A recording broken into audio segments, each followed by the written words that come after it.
नमस्ते मित्रों, हम लोग हिंदी व्याकरण की बात कर रहे हैं। हिंदी व्याकरण से संबंधित 4 व्याख्यान पूर्व में मेरे द्वारा दिए गए थे।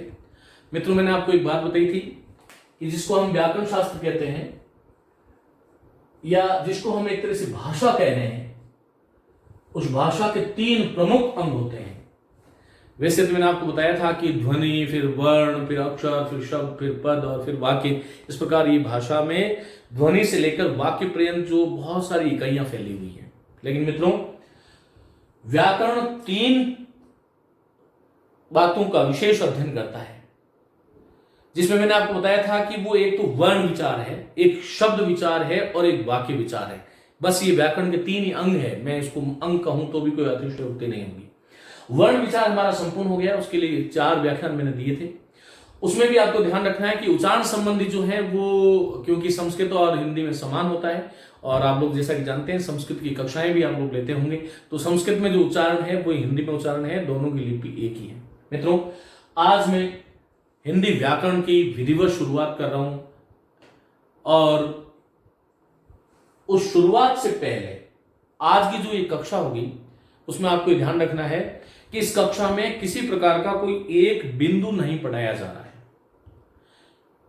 जब आप व्याकरण पढ़ते हैं, जो व्याकरण के अध्येता हैं, चाहे आप में से कोई बहुत प्रौढ़ हो, उसके भी काम की है, और ऐसा विद्यार्थी जो प्रथम बार हिंदी व्याकरण में प्रवेश हो रहा है, उसके लिए भी बड़ी काम की है।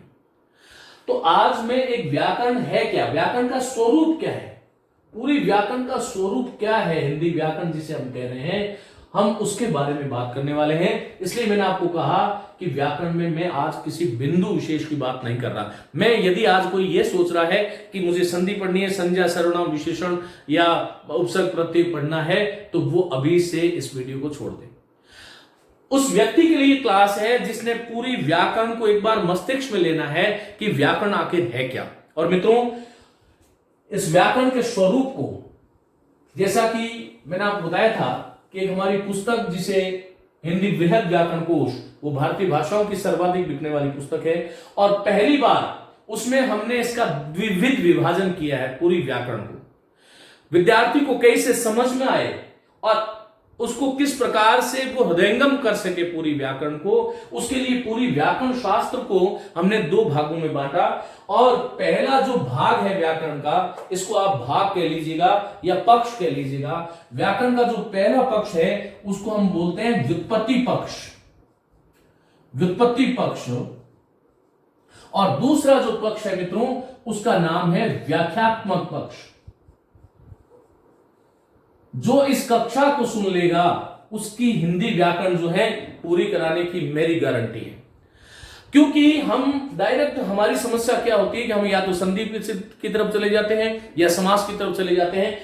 हमें पहले ये जाने तो सही कि संधि आखिर व्याकरण के किस अंग से जुड़ा हुआ है। तो मैंने आपको बताया कि व्याकरण शास्त्र के 2 अंग हो गए, एक तो व्युत्पत्ति पक्ष और एक व्याख्यात्मक पक्ष। मित्रों, ये जो व्युत्पत्ति पक्ष है, इसका मतलब है, इसको हम बोलते हैं शब्द संरचना के संघटक तत्व, शब्द संरचना के संघटक तत्व या संघटक इकाइयां। शब्द संरचना की जो संघटक इकाइयां है, शब्द संरचना की जो संघटक इकाइयां हैं, वो कौन कौन सी है। एक बार एलडीसी में एक प्रश्न आया था कि निम्न में से शब्द संरचना का संघटक तत्व नहीं है। तो हमें यह ध्यान रखना है कि शब्द संरचना के कौन कौन से तत्व, कौन कौन सी इकाइयां हैं। या हम यूं भी कह सकते हैं कि इसका एक नाम ये कह सकते हैं कि शब्द को बनाने वाला, माने शब्दों का निर्माणक पक्ष। हिंदी व्याकरण में शब्दों को बनाने वाले कौन कौन है, माने शब्द निर्माण में कौन कौन सी इकाइयां भाग लेती हैं। बहुत सरल सी बात है। यदि मैं आपसे कहूं कि संज्ञा से किसी शब्दों का निर्माण होता है क्या, तो आप सभी का उत्तर यह होगा कि साहब संज्ञा किसी नए शब्द का निर्माण नहीं कर सकती। तो क्या संधि से शब्दों का निर्माण होता है क्या, तो आपका उत्तर हां होगा, क्योंकि 2 अलग अलग शब्द थे। एक तो राम शब्द था और एक अवतार शब्द था, हमने रामावतार बना दिया। 2 अलग अलग शब्द थे, एक तो हिम शब्द था और एक अचल शब्द था, हमने हिमाचल बना दिया, हिम अचल, हिमाचल बना दिया। एक शब्द कृप था, एक शब्द आचार्य था, हमने कृपाचार्य शब्द बना दिया। क्या समास से नए शब्दों का निर्माण होता है क्या? तो आपका उत्तर होना चाहिए हां, समास से भी नए शब्दों का निर्माण होता है। कैसे होता है कि एक हमारे पास बड़ा वाक्य था, वह जो चक्षु से श्रवण करे, और हमने उसकी जगह एक चक्षुश्रवा शब्द बना दिया। अब ये चक्षुश्रवा जो शब्द है वो संधि से तो बनानी, उपसर्ग से बनानी, प्रति से बनानी, किससे बनाए? समास से बनाए। तो हिंदी भाषा में जितने भी शब्द आप देखते हो, उन शब्दों को बनाने वाली चार चीजें हैं मित्रों, और उनका चारों का क्रम ये रहा। लिखिएगा, पहला जो है वो उपसर्ग है। उपसर्ग शब्द के आरंभ में जुड़ता है और मूल शब्द के आरंभ में जुड़ते हैं, प्रत्यय मूल शब्द के अंत में जुड़ता है, उपसर्ग और प्रत्यय के मध्य संधि हो जाती है। लेकिन जब शब्द बन जाते हैं तो उससे पहले एक संक्रिया है समास, क्योंकि पहले समास होता है और अंत में संधि होती है। इसलिए मैंने आपको कहा कि इस व्याकरण में जो व्युत्पत्ति पक्ष है उसके चार चीजें हैं। संगठक इकाइयां जो है वो चार है, उपसर्ग, प्रत्यय, समास और संधि। ये चार चीजों हैं, ये चार इकाइयां हैं जो शब्दों का निर्माण करती हैं। और किसी भी परीक्षा में यदि आपसे कोई किसी शब्द की व्युत्पत्ति पूछ रहा है, जैसे मैंने आपसे कहा कि वैदेशिक शब्द की व्युत्पत्ति बताइए, वैदेशिक शब्द लिखिएगा, वैदेशिक शब्द की व्युत्पत्ति बताइए, कि व्युत्पत्ति बताइए। कई बार व्युत्पत्ति की जगह ऐसा भी आता है कि वैदेशिक शब्द में आया हुआ प्रकृति प्रत्यय बताइए, प्रकृति प्रत्यय का सही क्रम क्या है। तो इस प्रकार से प्रश्न कैसे भी आ सकता है मित्रों। जब व्युत्पत्ति की बात होती है तो इसको व्युत्पत्ति में हमें किसी भी शब्द में आया हुआ उपसर्ग बताना होता है। यदि किसी शब्द में कोई प्रत्यय है तो वह बताना होता है, कोई शब्द में यदि कोई समास हुआ है तो वह बताना है, और किसी शब्द में कोई संधि हुई है तो वह बताना है। माने व्युत्पत्ति में हम किसी भी शब्द के बारे में चार प्रकार से विचार करते हैं कि इस शब्द में उपसर्ग कौन सा है, इसमें प्रत्यय कौन सा है, इसमें संधि कौन, समास कौन सा है और संधि कौन सी है। मैं आपको उपसर्ग, प्रत्यय, समास, संधि एक एक बिंदु को पृथक रूप से पढ़ाऊंगा। लेकिन मैंने आरंभ में अभी आपको कहा कि आज मैं एक व्याकरण का पूरा एक चित्र जो है, रेखा चित्र आपके सामने दे रहा हूं। वो कौन सा रेखा चित्र है इसको आप समझ लोगे तो समझ में आ जाएगा। अब मैंने आपसे कहा कि वैदेशिक शब्द की व्युत्पत्ति बताइए। पहली चीज तो मैं इस प्रश्न का उत्तर दूं उससे पहले आपको तीन चीजों को सीख लेना है। देखो, एक तो होता है, एक शब्द है उत्पत्ति, एक शब्द है निष्पत्ति और एक शब्द है व्युत्पत्ति। ये तीनों ही शब्द उत्पन्न होने के अर्थ में आते हैं। तीनों ही शब्दों का जो अर्थ है वो आम आप शब्द को उसमें देखोगे तो उत्पन्न होना, माने उत्पत्ति, उत्पन्न, निष्पन्न, व्युत्पन्न, ये तीनों ही उत्पन्न होने के अर्थ में काम आते हैं। लेकिन मित्रों, किसी भी शब्द की कभी उत्पत्ति नहीं हो सकती, क्योंकि उत्पत्ति हमेशा ही जीव की होती है, और उत्पत्ति जिसकी होती है उसका विनाश भी होता है। हम जानते हैं, यह सिद्धांत है, जो उत्पन्न हुआ है वो मरण को प्राप्त होगा। लेकिन निष्पन्न वो तिरोहित जरूर हो जाता है। निष्पत्ति हमेशा रस की होती है और व्युत्पत्ति हमेशा शब्द की होती है।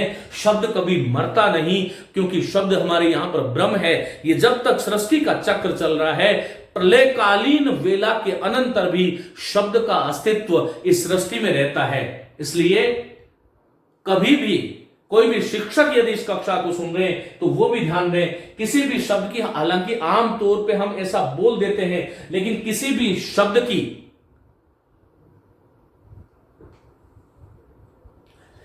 आपको ये नहीं कहना है कि उस शब्द की उत्पत्ति कैसे हुई। उत्पत्ति किसी जीव की होती है, निष्पत्ति हमेशा रस की होती है। रस कभी उत्पन्न नहीं होता, जीव कभी व्युत्पन्न नहीं होता। हम ऐसे नहीं कह सकते कि साहब हमारे यहां पर एक बच्चे की व्युत्पत्ति हुई है। जैसे बच्चे की व्युत्पत्ति हुई है ये आपको अखर रहा होगा, ठीक ऐसे ही किसी शब्द की उत्पत्ति भी नहीं कहना चाहिए। तो किसी शब्द की व्युत्पत्ति जब हम बताते हैं तब क्या बताते हैं? प्रकृति। अब ये प्रकृति क्या चीज है? देखिए, जो आपने व्याकरण पढ़ी है उसको आप भूल जाइएगा। प्रकृति दो तरह की होती है, जिसे हम कहते हैं, एक तो मूल शब्द। मूल शब्द कौन सा? मूल शब्द जो मूल है वह, और एक जिसको हम कहने में क्रिया कह देते हैं लेकिन वास्तव में वो धातु होता है। हम मूल क्रिया कहने का आवश्यकता ही नहीं है, धातु कहो। तो मूल शब्द का मतलब क्या हुआ? जिसमें अभी तक किसी प्रकार का कोई प्रत्यय नहीं लगा है, वह प्रकृति है। और धातु मानी जिससे केवल जो रूट है, रूट ऑफ द वर्ड्स, जो शब्दों का जो मूल है वह धातु है। जैसे मैंने कहा कि पठ क्या है, ये धातु है। हमने कहा हंस क्या है, ये धातु है। लिख क्या है, लिख से लिखावट बनता है। अब मैं आपसे पूछ लूं कि लिखावट जो शब्द है, इस लिखावट शब्द में प्रत्यय कौन सा है? आप सभी जानते हो आवट है। और मूल मानी धातु क्या है, प्रकृति क्या है? तो लिख है। ये लिख ही प्रकृति है। और आगे सब बताऊं तो लिख जो है वो धातु है। हमने पढ़ाई में पूछा तो पढ़ाई में पढ़ जो है वो इसकी प्रकृति थी और आई प्रत्यय जुड़ा, लेकिन पढ़ मूलतः धातु है।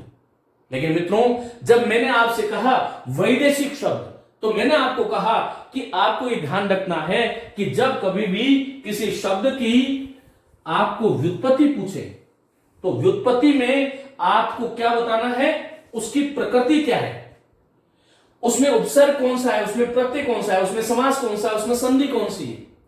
तो वैदेशिक शब्द की बात कर लेते हैं। देखिए इसमें वी तो उपसर्ग है, देश मूल शब्द है और इक प्रत्यय है।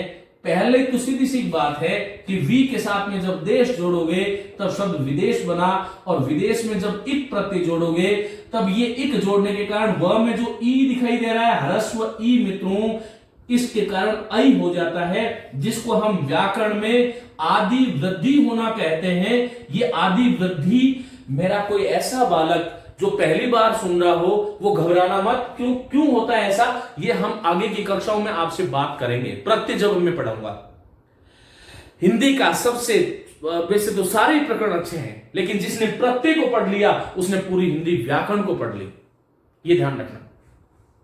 तो वैदेशिक शब्द की प्रकृति जो है, उसकी व्युत्पत्ति क्या है, वी उपसर्ग बताना है आपको, ये उपसर्ग हो गया, और देश मूल शब्द हो गया, ये इसकी प्रकृति हो गई है, और एक इसमें प्रत्यय हो गया। अब मित्रों, कई बार ऐसा प्रश्न आपने देखा होगा परीक्षा में, यदि आपको हिंदी में पूरे में से पूरे अंक लाने हैं तो आपको यह भी ध्यान होना चाहिए कि कौन परीक्षा में प्रश्न कैसे आता है।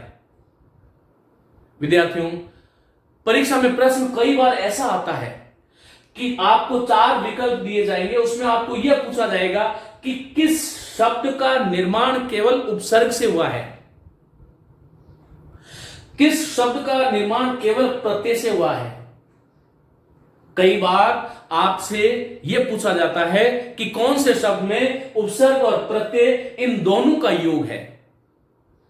तो वैदेशिक शब्द में भी तो उपसर्ग है, इक प्रत्यय है, इसलिए वैदेशिक शब्द के निर्माण में शब्द संरचना की 2 इकाइयों ने भाग लिया, एक तो उपसर्ग है और दूसरा प्रत्यय है। यह ध्यान रखना है। दो ने भाग लिया, मानी वैदेशिक शब्द के निर्माण में 2 कारीगर लगे, उपसर्ग और प्रत्यय, तब शब्द क्या बन गया, वैदेशिक शब्द बन गया। कई बार आपसे यह प्रश्न आता है, जिसे बहुत बार पूछा गया, एक बहुत सरल प्रश्न है, लेकिन चूंकि सरल ही अभी जो है हम इस सरलता की तरफ ही बात कर रहे हैं। मैंने आपसे कहा लंबोदर शब्द, और मैं यदि आपसे पूछूं, प्रश्न आपसे पूछा गया, एक तो लंबोदर शब्द है मित्रों, एक गजानन शब्द है, गजानन शब्द है, एक जो है मधुमक्खी शब्द है, ध्यान से सुनना, एक मधुमक्खी शब्द है, और एक जो है, एक और शब्द हम ले लेते हैं, एक मधुमक्खी शब्द है और एक शब्द जो है वो देवालय है। ये 4 शब्द है, ये ए, बी, सी और डी। और प्रश्न आपसे पूछा गया कि निम्न में से किस शब्द में केवल समास का प्रयोग हुआ है। मेरी बात को ध्यान से सुनना। जो विद्यार्थी हिंदी की परीक्षा में पूरे में से पूरे अंक लाना चाहते हैं वो इसको ध्यान से सुनो कि मैंने आपसे पूछा, 4 ऑप्शन कोई भी दे दिए, मैंने लंबोदर, गजानन, मधुमक्खी और देवालय, और मैंने आपसे यह पूछा कि निम्न में से किस विकल्प में केवल समास से निर्मित शब्द है, केवल समास से। तो मित्रों लंबोदर जो शब्द है उसमें दो पद थे, लंबा है जो उदर, और लंबा और उदर को जोड़ा तो फिर क्या बना, लंबोदर शब्द बना। तो मेरे विद्यार्थियों, लंबोदर शब्द केवल समास से नहीं बना है, इसमें संधि भी हुई है, और यही कारण था कि मैंने समास को पहले लिखा है और संधि को बाद में लिखा है। क्योंकि जब पहले हम समास कर देते हैं उसके बाद में माने शब्दों की संक्षिप्त करते करते जो अंत में जो चीज आती है, वर्णों में कमी लेकर के आता है वो संधि है, जो शब्दों में कमी करता है वह समास है, जो उपसर्ग और प्रत्यय के मध्य जो संक्रिया होती है उसमें जो कमी करता है उसे हम संधि कहते हैं। जैसा कि हम जानते हैं उपसर्ग शब्द के आरंभ में जुड़ता है, प्रत्यय शब्द के अंत में जुड़ता है, समास में बहुत सारे पदों का लोप हो जाता है और संधि में वर्णों का लोप होता है। इसलिए मैंने कहा कि शब्दों को बनाने के लिए हमारे पास हिंदी व्याकरण में 4 कुशल चितेरे हैं, 4 कुशल कारीगर हैं जो शब्दों का निर्माण करते हैं।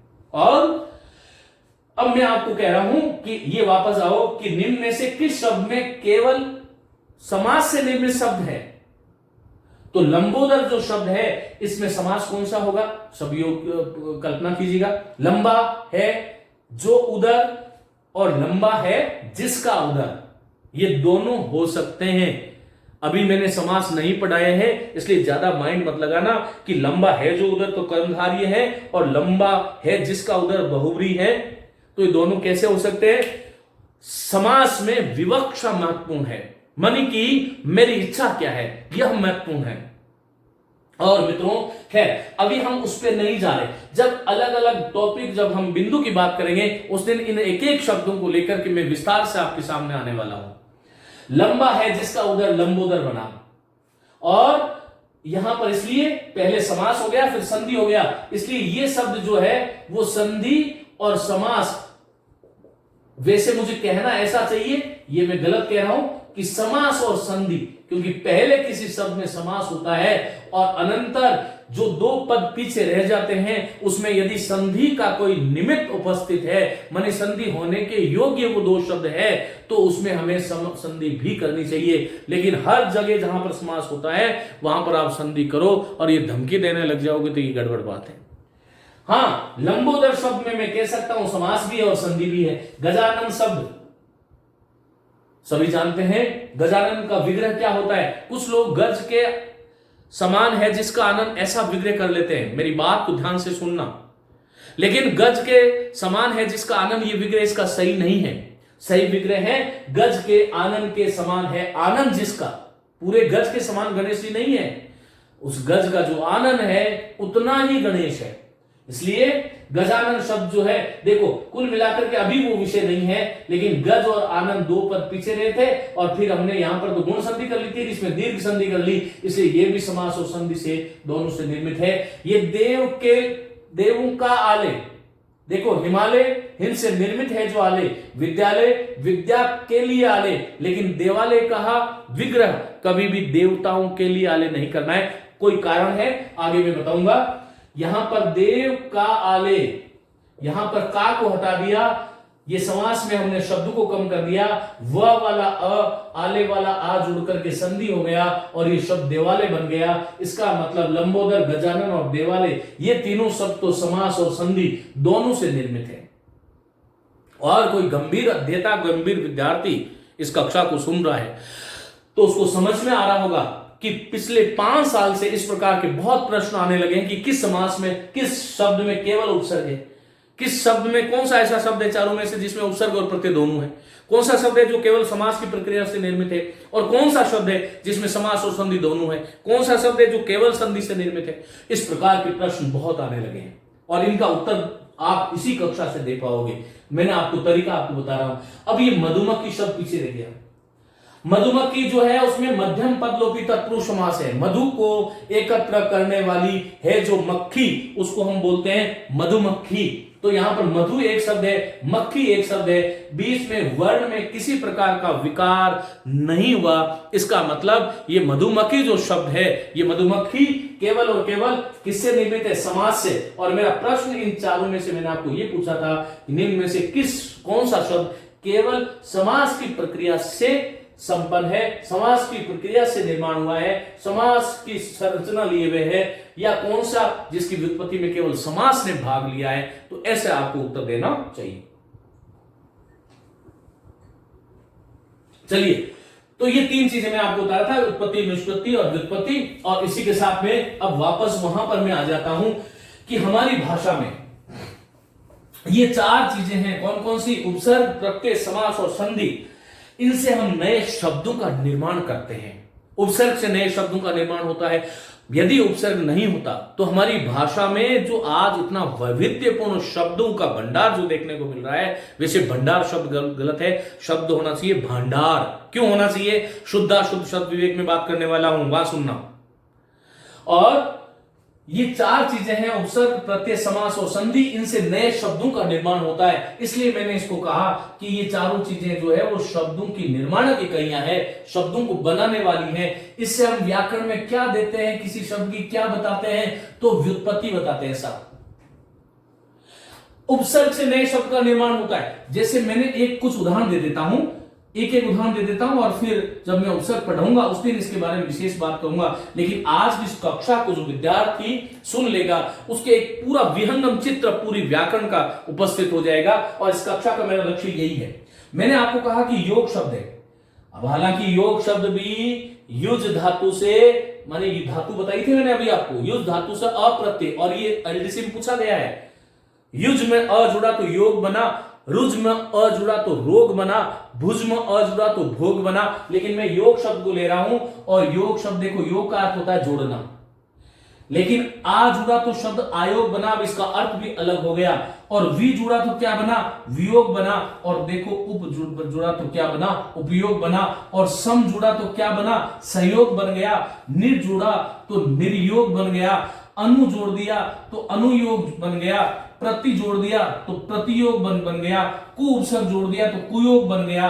सु जोड़ दिया तो सुयोग बन गया। और अ उपसर्ग जोड़ दिया तो अयोग बन गया। देखो ये शब्द तो एक ही था। इस एक ही शब्द से इतने अलग अलग अर्थों वाले शब्दों को मुझे प्राप्त करना है, तो मैं किसकी शरण में जाऊंगा? उपसर्ग की शरण में जाऊंगा। अब प्रत्यय क्या करता है? ये उपसर्ग सारे के सारे देखो, इनसे उपसर्ग शब्द के इस प्रकार से जितने भी शब्द हैं, जब हम बात करेंगे ना, उपसर्ग की बात करेंगे, उस दिन हम इसको विस्तार से बताएंगे कि कैसे बनते हैं, कौन कौन से उपसर्ग है। हमारी भाषा में तीन प्रकार के उपसर्ग विशेष रूप से काम आते हैं। एक तो तत्सम, एक तद्भव और एक विदेशज। देशज उपसर्ग कम है या है ही नहीं, यूं मान सकते हैं। अब देखो, अब मित्रों जैसे संयोग शब्द है, अब मैंने योग शब्द था, योग में सम उपसर्ग लगा तो संयोग बना। अब देखो संयोग में यदि मैंने इक प्रत्यय जोड़ दिया तो क्या हुआ? स का सा बन गया। क्यों बन गया ये बाद में बात करेंगे। सहयोगी। अब एग्जामिनर आपसे कोई पूछता है कि सहयोगिक शब्द किससे बना है, तो सम उपसर्ग है, योग मूल शब्द है, इक प्रत्यय सहयोगिक बना है साहब। अब ये सहयोगिक क्यों बना, ये आज का विषय नहीं है, इसलिए कहीं संदेह में मत जाना। मित्रों हमारे पास एक शब्द है उद। देखो उपसर्ग है उद, और उद के साथ में जब योग शब्द जोड़ दे यही वाला, तब शब्द क्या बनता है? उद्योग। ये देखो उ लिखा, ये द्यो और ये ग, उद्योग।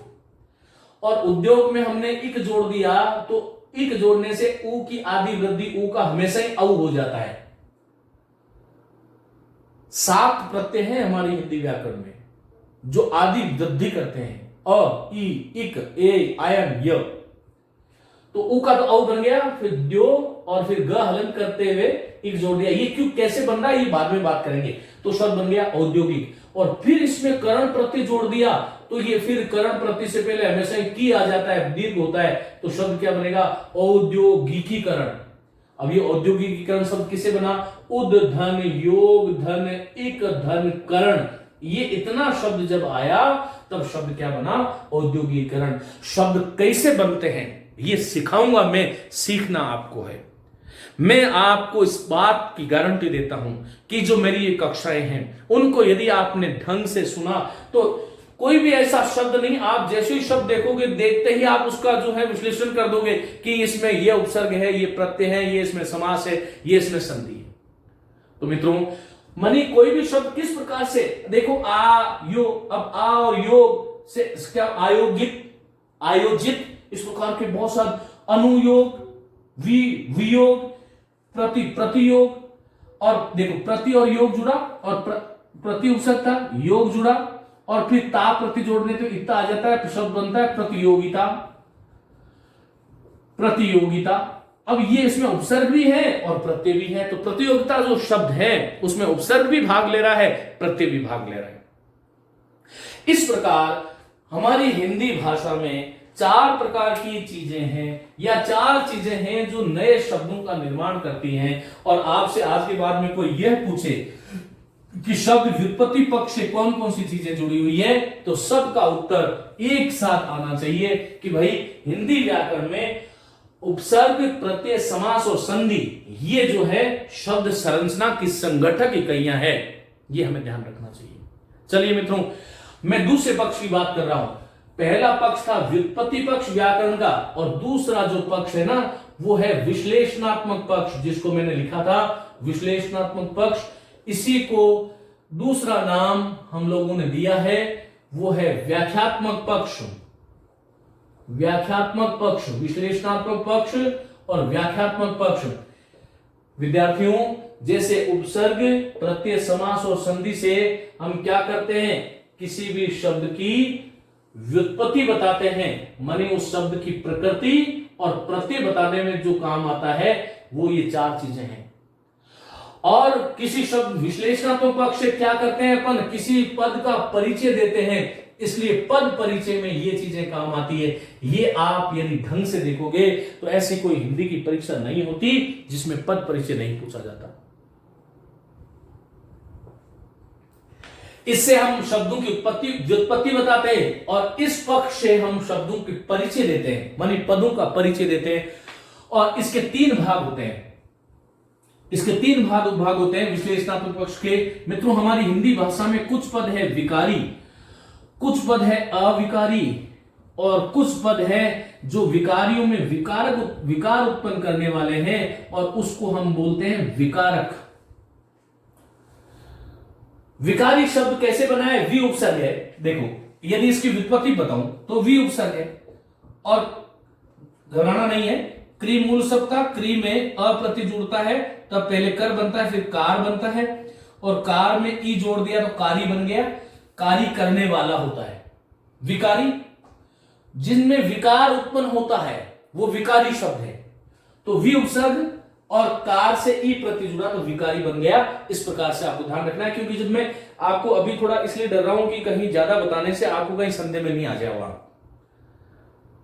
तो इसलिए विकारी का मतलब क्या हुआ, ऐसे शब्द जिनका रूप बदलता है हमारे हिंदी व्याकरण में, जो किसी के अनुसार बदलते हैं। और ऐसे कितने शब्द हैं भाई साहब, ये हमारा देखो संज्ञा पद जो है वो विकारी। कई बार तो सीधा सीधे प्रश्न पूछ लेते हैं, 1 2 संज्ञा हो गया, फिर संज्ञा का भाई साहब जो है वो सर्वनाम है, और संज्ञा और सर्वनाम से थोड़ा और आगे चलते हैं तब हिंदी व्याकरण में क्या आ जाता है साहब कि विशेषण आ जाता है। और चौथा जो सबसे महत्वपूर्ण चीज है वाक्य में वो है क्रिया, सबसे महत्वपूर्ण, सबसे मुख्य, सबसे प्रधान।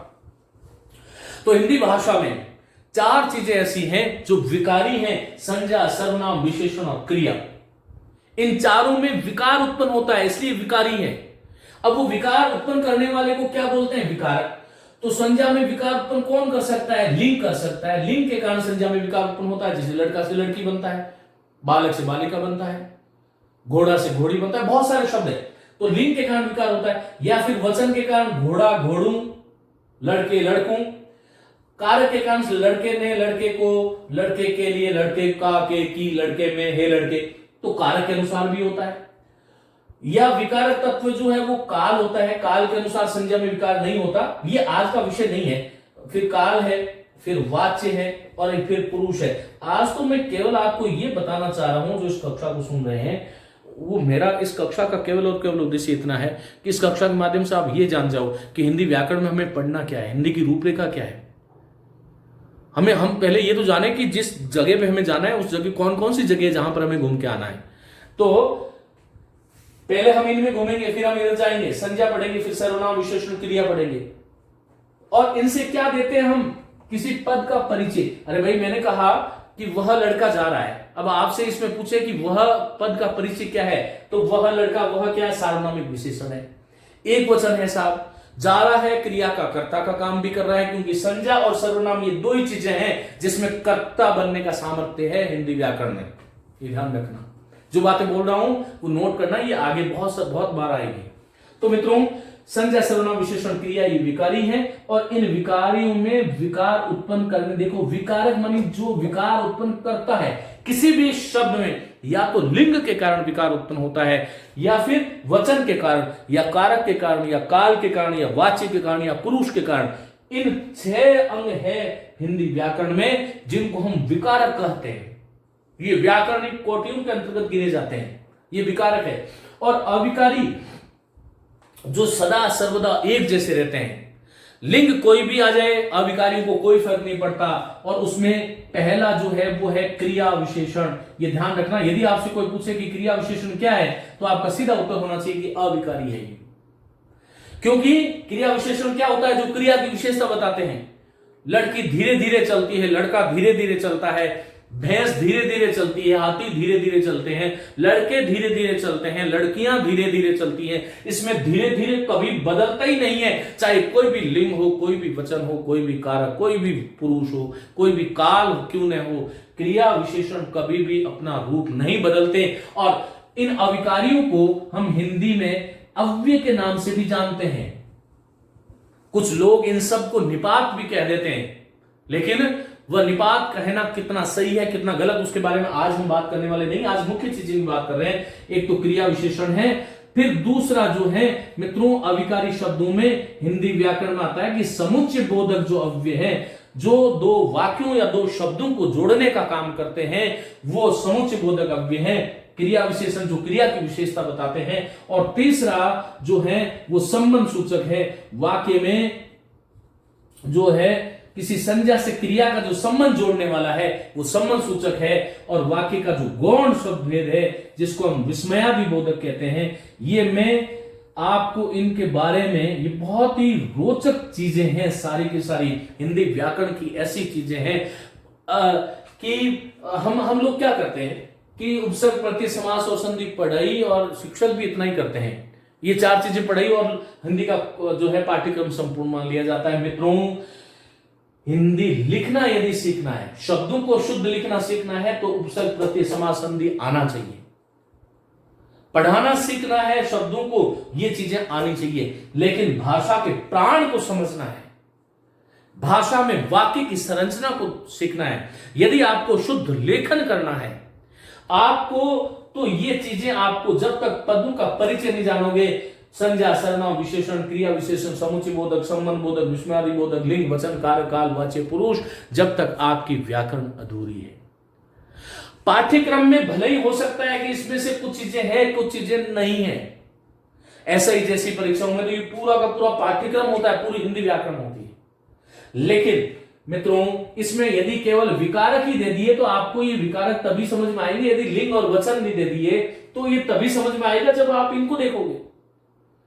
तो ये ध्यान रखो, ये चार तो विकारी हैं जो कभी इनमें विकार उत्पन्न नहीं होता, और वो है संज्ञा सर्वनाम विशेषण, हमेशा विकार उत्पन्न होता है विकारियों में।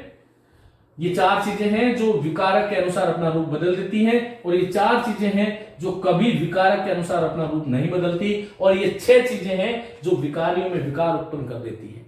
यदि विकारी की परिभाषा दूं तो ऐसे शब्द, ऐसे विकारी की परिभाषा, ऐसे शब्द जो कि लिंग वचन कारक काल वाच्य पुरुष के अनुसार अपना रूप बदल लेते हैं, उसे हम विकारी कहते हैं। और ऐसे शब्द जिन पर लिंग वचन कारक काल वाच्य पुरुष का कोई भी जो है प्रभाव नहीं पड़ता, वह अविकारी हैं। इसके अलावा ये पूरी की पूरी आपकी व्याकरण है। इसके अलावा जो शब्दों के भेद होते हैं मित्रों, शब्द भेद की जब हम बात करेंगे तो उसके अंदर देखिएगा रूढ़ शब्द हैं, हम जानते हैं रूढ़ में नीचे नुक्ता मत लगा देना, ध्यान रखना।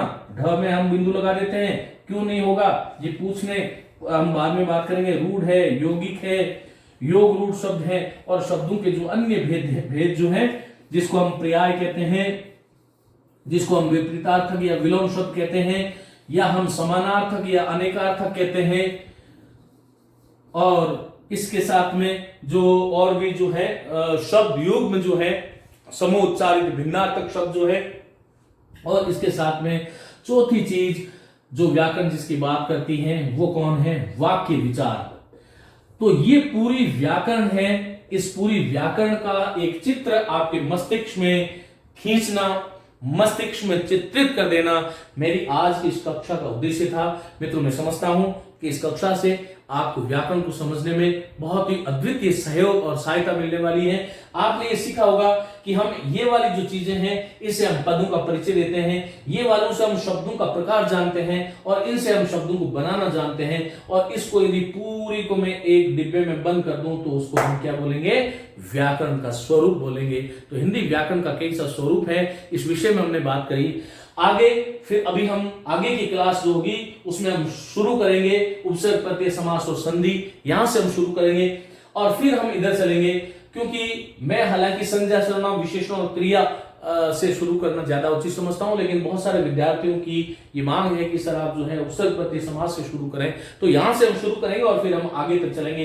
पूरी हिंदी व्याकरण जो है मैं कोशिश करूंगा कि आपको हर एक टॉपिक जो है जितना मुझे सामर्थ्य है, जितना मैंने मां सरस्वती की उपासना से जो प्राप्त किया है वो आपको मिले। मेरी तरफ से बहुत सारी शुभकामनाएं। नमस्ते।